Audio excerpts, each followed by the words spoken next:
Good morning students. આજે આપણે ધોરણ 5ની અંદર પ્રકરણ 11 અને પ્રકરણ 12ના પ્રશ્નોના જવાબની માહિતી મેળવવાની છે. તો બાળકો, આ માહિતી આપણે વિડીયો દ્વારા નોટબુકની અંદર લખાણ દ્વારા સમજી લીધેલી છે. તો આજે આપણે ફક્ત આ પ્રશ્નોનું પુનરાવર્તન કરવાનું છે. તો હું જે માહિતી આપું છું એ તમારે ધ્યાનથી સાંભળવાની છે અને તેને તૈયાર પણ કરવાની છે. આ માહિતી આપણે સ્વાધ્યાય પોથીની અંદર પણ લખેલી છે. ત્યારબાદ આપણે પ્રશ્નોના જવાબ તરીકે પણ એની માહિતી મેળવેલી છે. તો ચાલો આપણે ફરી એક વખત તેને યાદ કરી લઈએ. ચેપ્ટર 11ના MCQ ખાલી જગ્યાની માહિતી આપણે મેળવી લીધી છે. તો ચાલો આપણે પ્રશ્નોના જવાબ તરફ નજર કરીએ. નીચેના પ્રશ્નોના ઉત્તર 1-2 વાક્યમાં આપો. આ પ્રકારના પ્રશ્નો તમને 1 કે 2 વાક્યમાં પૂછાઈ શકે છે. બરાબર? તો ચાલો, પહેલો પ્રશ્ન છે તમારો. પૃથ્વીનો આકાર કેવો છે? તો પૃથ્વીનો આકાર નારંગી જેવો ગોળ છે. આપણે એની આકૃતિ સહ માહિતી મેળવી લીધી છે. પ્રશ્ન નંબર 2. પૃથ્વી શું છે? તો પૃથ્વી સૌરમંડળનો એક ગ્રહ છે જેના પર સજીવોનું અસ્તિત્વ છે. બરાબર? પૃથ્વી એક એવો ગ્રહ છે કે જ્યાં આપણે રહી શકીએ છીએ. પ્રશ્ન નંબર 3. ચંદ્ર કઈ તિથિએ બિલકુલ દેખાતો નથી? તો આપણે ચંદ્રની કળાઓની માહિતી મેળવી છે એટલે તમને યાદ હશે કે ચંદ્ર અમાસની તિથિએ બિલકુલ દેખાતો નથી. પ્રશ્ન નંબર 4. સૂર્યમાંથી આપણને શું મળે છે? તો સૂર્યમાંથી આપણને ગરમી અને પ્રકાશ મળે છે. પ્રશ્ન નંબર 5. કઈ રાતે ચંદ્ર લગભગ અડધો ગોળ દેખાય છે? તો 8મની રાત્રે ચંદ્ર લગભગ અડધો ગોળ દેખાય છે. પ્રશ્ન નંબર 6. કૃત્રિમ ઉપગ્રહ કોની આસપાસ પ્રદક્ષિણા કરે છે? તો કૃત્રિમ ઉપગ્રહ એ પૃથ્વીની આસપાસ પ્રદક્ષિણા કરે છે. પ્રશ્ન નંબર 7. આકાશમાં આપણને શું શું દેખાય છે? તો આકાશમાં આપણને દિવસે સૂર્ય અને રાત્રે ચંદ્ર, તારા અને કેટલાક ગ્રહો પણ દેખાય છે. પ્રશ્ન નંબર 8. મૂળ ભારતીય હોય તેવા 2 મહિલા અમેરિકન અવકાશયાત્રીઓના નામ આપો. તો હોય એમનો જન્મ ભારતમાં થયો હોય, બરાબર, પણ એ અમેરિકા તરફથી અવકાશયાત્રા કરી હોય તો એવા 2 મહિલાઓના નામ છે. એક કલ્પના ચાવલા અને બીજા સુનીતા વિલિયમ્સ. પ્રશ્ન નંબર 9. સુનીતા વિલિયમ્સ અવકાશયાનમાં પૃથ્વીથી કેટલા કિલોમીટર ઉપર ગઈ હતી? તો સુનીતા વિલિયમ્સ અવકાશયાનમાં પૃથ્વીથી 360 કિમી ઉપર ગઈ હતી. પ્રશ્ન નંબર 10. ચંદ્ર પર જીવન શા માટે નથી? તો ચંદ્ર ઉપર વાતાવરણ નથી, બરાબર, એટલા માટે ત્યાં જીવન છે નહીં. પ્રશ્ન નંબર 11. ઉલ્કા કોને કહે છે? તો ઉલ્કા એ આકાશી પદાર્થ છે જે સૂર્યની આસપાસ ફરતા ખડકોના નાના ટુકડાઓ છે. બરાબર? ઉલ્કા એ કેવો પદાર્થ છે? આકાશી. અને સૂર્યની આસપાસ મોટા મોટા ખડકોના નાના ટુકડાઓ છે. બરાબર? એને શું કહેવામાં આવે છે? ઉલ્કા કહેવામાં આવે છે. ચાલો, પ્રશ્ન નંબર 12. પૃથ્વીનો ઉપગ્રહ કયો છે? તો પૃથ્વીનો ઉપગ્રહ ચંદ્ર છે. પ્રશ્ન નંબર 13. ચંદ્ર કોના પ્રકાશથી પ્રકાશિત દેખાય છે? તો ચંદ્ર પાસે પોતાનો પ્રકાશ નથી એટલે સૂર્યના પ્રકાશથી પ્રકાશિત દેખાય છે. પ્રશ્ન નંબર 14. એકમથી પૂનમ સુધીના પખવાડિયાને કયા નામથી ઓળખવામાં આવે છે? તો એકમથી પૂનમ સુધીના પખવાડિયાને આપણે અજવાળિયું, બરાબર, એટલે કે સુદ નામથી પણ ઓળખીએ છીએ. પ્રશ્ન નંબર 15. પૂનમ પછીની એકમથી અમાસ સુધીના પખવાડિયાને શું કહે છે? તો પૂનમ પછીની એકમથી અમાસ સુધીના પખવાડિયાને આપણે અંધારિયું એટલે કે કૃષ્ણ પક્ષ અથવા તો વદ કહીએ છીએ. પ્રશ્ન નંબર 16. ગુરુત્વાકર્ષણ બળ એટલે શું?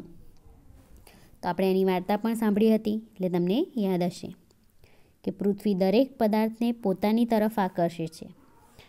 આ આકર્ષણ બળને ગુરુત્વાકર્ષણ બળ કહે છે. બરાબર. ચાલો હવે આપણે જોઈએ 2-3 વાક્યના પ્રશ્નના જવાબ અને સવિસ્તાર પ્રશ્નના જવાબ. સૂર્ય, પૃથ્વી અને ચંદ્ર વચ્ચે શો સંબંધ રહેલો છે? તો બાળકો, આ પ્રશ્ન તમને તફાવત તરીકે પણ પૂછાઈ શકે છે. તો તમારે તફાવત 2 વિભાગ પાડી અને લખવાનો રહેશે. કાં તો તમને સૂર્ય ચંદ્ર પૂછા શકે, અથવા તો સૂર્ય અને પૃથ્વી પૂછી શકે, અથવા તો પૃથ્વી અને ચંદ્ર. બરાબર, આપણે માહિતી મેળવેલી છે એ પ્રમાણે લખવાનું. તો સૂર્ય એક તારો છે અને પૃથ્વી સૂર્યમંડળનો એક ગ્રહ છે. પૃથ્વી કોની આસપાસ ફરે છે? સૂર્યની આસપાસ ફરે છે. ચંદ્ર એ પૃથ્વીનો ઉપગ્રહ છે. ચંદ્ર કોની આસપાસ ફરે છે? પૃથ્વીની આસપાસ ફરે છે. સૂર્યનો એક ગ્રહ પૃથ્વી છે અને પૃથ્વીનો ઉપગ્રહ ચંદ્ર છે. સૂર્ય સૌથી મોટો, તેનાથી નાનો પૃથ્વી અને પૃથ્વીથી નાનો ચંદ્ર છે. આમ ત્રણેય અવકાશી પદાર્થો છે. બરાબર. સૂર્ય એક તારો છે અને સૂર્યમંડળનો એક ગ્રહ પૃથ્વી છે. પૃથ્વી સૂર્યની આસપાસ ફરે છે અને ચંદ્ર પૃથ્વીની આસપાસ ફરે છે. પૃથ્વી કરતાં ચંદ્ર કેવો છે? નાનો છે અને પૃથ્વી સૂર્ય કરતાં નાની છે. ચાલો હવે આગળ વધીએ. ચંદ્રની કળાઓ વિશે સમજ આપો. તો આપણે આની માહિતી બાળકો આકૃતિ સહ મેળવી છે. તો હું જે બોલું છું એને તમે ધ્યાનથી સાંભળો અને યાદ રાખવાનો પ્રયત્ન કરજો. ચંદ્રને પોતાનો પ્રકાશ નથી. બરાબર. ચંદ્ર પર સૂર્યપ્રકાશ પડવાથી ચંદ્ર પ્રકાશિત દેખાય છે. ચંદ્ર દરરોજ એક સરખો પ્રકાશિત દેખાતો નથી. ચંદ્રના પ્રકાશિત દેખાતા ભાગમાં એના કદમાં વધઘટ થયા કરે છે. આથી ચંદ્રના પ્રકાશિત ભાગનો આકાર બદલાયા કરે છે. આને ચંદ્રની કળાઓ કહે છે. બરાબર. આપણે જોયું હતું ને, એકમથી પૂનમ સુધી, બરાબર, અને પૂનમથી અમાસ સુધીની માહિતી મેળવી હતી. સુદ એકમથી પૂનમ સુધીના ચંદ્રના પ્રકાશિત દેખાતા ભાગનું કદ વધતું જાય છે. બરાબર. એકમથી પૂનમ સુધી ચંદ્ર કેવો થાય? વધતો જાય. પૂનમના દિવસે ચંદ્ર એકદમ સંપૂર્ણ ગોળ દેખાય. હવે પૂનમના દિવસ પછી શું થાય? ચંદ્રની કળાઓ ઘટતી જાય અને અમાસના દિવસે બિલકુલ દેખાતો નથી. પૂનમના દિવસે એકદમ ગોળ દેખાય, મોટો થાળી જેવો, અને જ્યારે પૂનમ પછી એની કળાઓ ઘટતી જાય અને અમાસના દિવસે એ બિલકુલ દેખાતો નથી. તો આ માહિતી તમારે યાદ કરી દેવાની છે. ચાલો હવે જોઈએ પૃથ્વી વિશે ટૂંકમાં પરિચય આપો. તો પૃથ્વી એ સૂર્યમંડળના 8 ગ્રહોમાંનો એક ગ્રહ છે. સૂર્યમંડળના પૃથ્વી પર જ જીવસૃષ્ટિનું અસ્તિત્વ છે. બરાબર. પૃથ્વી જ એક એવો ગ્રહ છે કે જ્યાં જીવસૃષ્ટિ છે. બાકીના પૃથ્વી જે છે એ શુક્ર અને મંગળ ગ્રહની વચ્ચે આવેલી છે. તે સંપૂર્ણ ગોળ નથી, પરંતુ નારંગી જેવી ગોળ છે. પૃથ્વી એ પોતાની ધરી પર તેમજ સૂર્યની આસપાસ ફરે છે. તે પોતાની ધરી પર 24 કલાકમાં એક આંટો પૂરો કરે છે. બરાબર. આપણે પૃથ્વીના ગોળા દ્વારા એની માહિતી મેળવી હતી. પૃથ્વીના આ દૈનિક ગતિને લીધે દિવસ રાત થાય છે. બરાબર. પૃથ્વી આશરે 365 દિવસમાં સૂર્યની પ્રદક્ષિણા પૂરી કરે છે, જેને લીધે ઋતુઓ થાય છે. બરાબર. પૃથ્વી સૂર્યની આસપાસ ફરે છે એટલે ઋતુઓ બદલાય છે, અને પોતાની ધરી પર ફરે છે એટલે દિવસ રાત થાય છે. પૃથ્વી સપાટીની ચારે બાજુએ આશરે 800 કિમીની ઊંચાઈ સુધી વાયુમંડળ વિસ્તરેલું છે. તેમાં સજીવોને જીવવા માટે જરૂરી વાયુઓ આવેલા છે. ચંદ્ર છે એ પૃથ્વીનો એકમાત્ર ઉપગ્રહ છે. તે પૃથ્વીની સૌથી નજીકનો અવકાશી પદાર્થ છે. તો બાળકો, આ પૃથ્વી વિશેની માહિતી જે છે એ ટૂંકનોટ તરીકે પણ તમને પૂછાઈ શકે છે. તમારે એને તૈયાર કરી દેવાની રહેશે. ચાલો આગળ છે, સુનિતા વિલિયમ્સને અવકાશમાંથી પૃથ્વી કેવી લાગી? ત્યાં તેને કેવા વિચારો આવ્યા? તો સુનિતા વિલિયમ્સને અવકાશમાંથી પૃથ્વી તરફ જોતા તેને ખૂબ સુંદર અને આકર્ષક લાગી. પૃથ્વી પરથી ચંદ્ર જેવો પ્રકાશિત દેખાય છે તેવી તેને પૃથ્વી પ્રકાશિત લાગી. તેના મનમાં ઘણા વિચારો આવ્યા. તેનું વર્ણન કરતાં કહ્યું કે ખૂબ જ દૂરથી પૃથ્વી જોતા તેની જમીન કે દરિયો જ ઓળખી શકાય છે. જુદા જુદા દેશો કોઈ ના જોઈ શકે. દેશોના ભાગલા તો આપણે પાડ્યા છે. નકશામાં સરહદો આપણે બનાવી છે. તે આપણા મગજમાં છે. તેઓ ઈચ્છે છે કે હકીકતમાં સરહદો ક્યાં છે તે આપણે વિચારવું જોઈએ. બરાબર? એને જે પૃથ્વીને ઉપરથી જોઈ તો એ ફક્ત જમીન અને દરિયાને જ ઓળખી શકી. બાકી કોઈ પણ દેશને એ ઓળખી શકી ન હતી. કેમ કે ત્યાં આગળ સરહદો બનાવેલી નથી. એ તો આપણે બનાવી છે એવા એના મનના વિચારોને એ પ્રગટ કરે છે. તો બાળકો, અહીંયા પ્રકરણ 11ના પ્રશ્નોના જવાબની માહિતી પૂરી થાય છે. તો ચાલો હવે આપણે પ્રકરણ 12 વિશે માહિતી મેળવીએ. ચાલો પ્રકરણ 12માં આપણે સૌથી પહેલાં જોઈએ બંધ બેસતા જોડકા રચો. તો ચાલો આપણે જોડકાનું પુનરાવર્તન કરીએ. તો એમાં છે પેટ્રોલ, ડીઝલ, સીએનજી અને કોલસો. તો સામે એનાથી ચાલતું વાહનમાં છે ટ્રક અને બસ, આગગાડી, હોડી, મોટરસાયકલ અને રિક્ષા. તો એમાં પહેલું છે પેટ્રોલ. તો પેટ્રોલથી શું ચાલે છે? મોટરસાયકલ. બીજું છે ડીઝલ. તો ડીઝલથી ટ્રક અને બસ. ત્રીજું છે સીએનજી. તો સીએનજીથી ચાલે છે રિક્ષા. ચોથું છે કોલસો. તો કોલસાથી ચાલે છે આગગાડી. બરાબર? ચાલો એના પછી છે નીચેના પ્રશ્નોના ઉત્તર 1-2 વાક્યમાં આપો. શહેરોમાં ટ્રાફિક સિગ્નલ ક્યાં હોય છે? તો શહેરોમાં ટ્રાફિક નિયમન માટે 4 રસ્તાઓ આગળ ટ્રાફિક સિગ્નલ હોય છે. તમે ચોકડી ઉપર જોયું હશે. બરાબર? બીજું, ટ્રાફિક સિગ્નલમાં કેટલા રંગની લાઇટો હોય છે? કઈ કઈ? તો ટ્રાફિક સિગ્નલમાં 3 રંગની લાઇટો હોય છે. લાલ, પીળી અને લીલી. બરાબર? 3 રંગની લાઇટો હોય છે. કઈ લાઇટ ચાલુ થતાં વાહનો સિગ્નલ પહેલાં થોભી જાય છે? તો ચાલો જોઈએ આપણે કે કઈ લાઇટ ચાલુ થતાં વાહનો સિગ્નલ પહેલાં થોભી જાય છે. તો લાલ લાઇટ ચાલુ થતાં વાહનો સિગ્નલ પહેલાં થોભી જાય છે. પ્રશ્ન નંબર 4. કઈ લાઇટ ચાલુ થતાં ઊભેલા વાહનો રસ્તા પર આગળ વધે છે?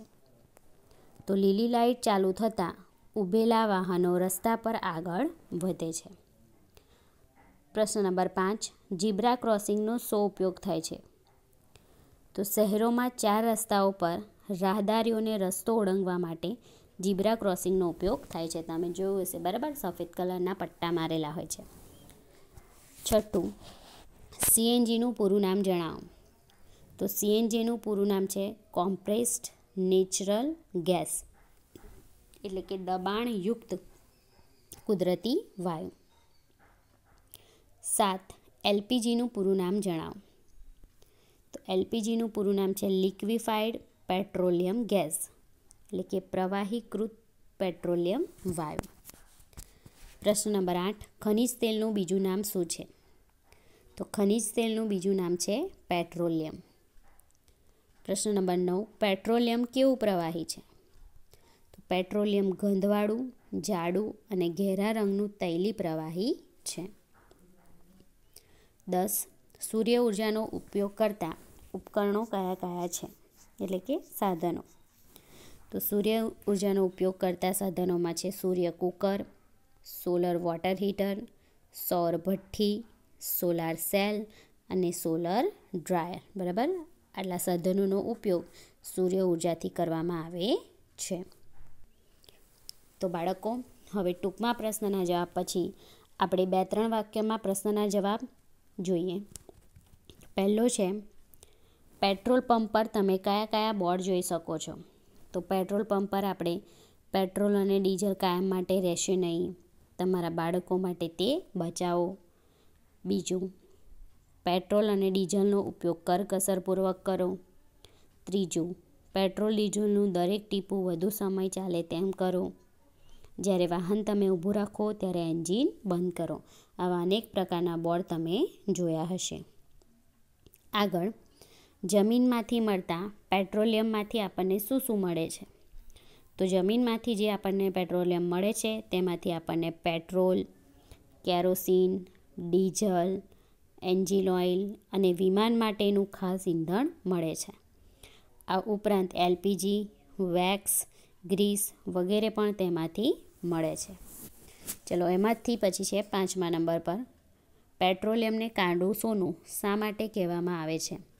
તો આ પ્રશ્ન તમને કારણમાં પણ પૂછાઈ શકે છે, તો તમારે જવાબ આ જ લખવાનો રહેશે કે પેટ્રોલિયમને એટલા માટે કાળા રંગનું સોનું કહેવામાં આવે છે કેમ કે તે કાળા રંગનું ઘટ્ટ તૈલી પ્રવાહી છે. તે સોનાની જેમ જમીનમાંથી મળે છે. પેટ્રોલિયમમાંથી અસંખ્ય ઉપયોગી વસ્તુ મળે છે, બરાબર. આમ પેટ્રોલિયમ સોના જેવી કિંમતી ખનિજ હોવાથી તેને કાળું સોનું કહેવામાં આવે છે. આ પ્રશ્ન ખૂબ જ આઈએમપી છે બાળકો, તમારે એને તૈયાર કરી દેવાનો રહેશે. ચલો, એના પછી છે, પહેલાંના સમયમાં લોકો છાણા, લાકડા અને સૂકા ડાળખાંનો શું ઉપયોગ કરતા હતા? તો પહેલાંના સમયમાં લોકો છાણા, લાકડા અને સૂકા ડાળખાંનો ઉપયોગ રસોઈ બનાવવા, ગરમી મેળવવા, પાણી ગરમ કરવા અને પ્રકાશ મેળવવા માટે કરતા હતા. તો બાળકો, અહીંયા આપણા પ્રકરણ 11 અને પ્રકરણ 12ના સમગ્ર પ્રશ્નના જવાબની ચર્ચા પૂરી થાય છે. તો તમારે આ માહિતી આપણે નોટબુકમાં લખેલી જ છે, તો તમારે એને ફરીથી એક વખત વાંચી અને તૈયાર કરી દેવાની રહેશે. Thank you.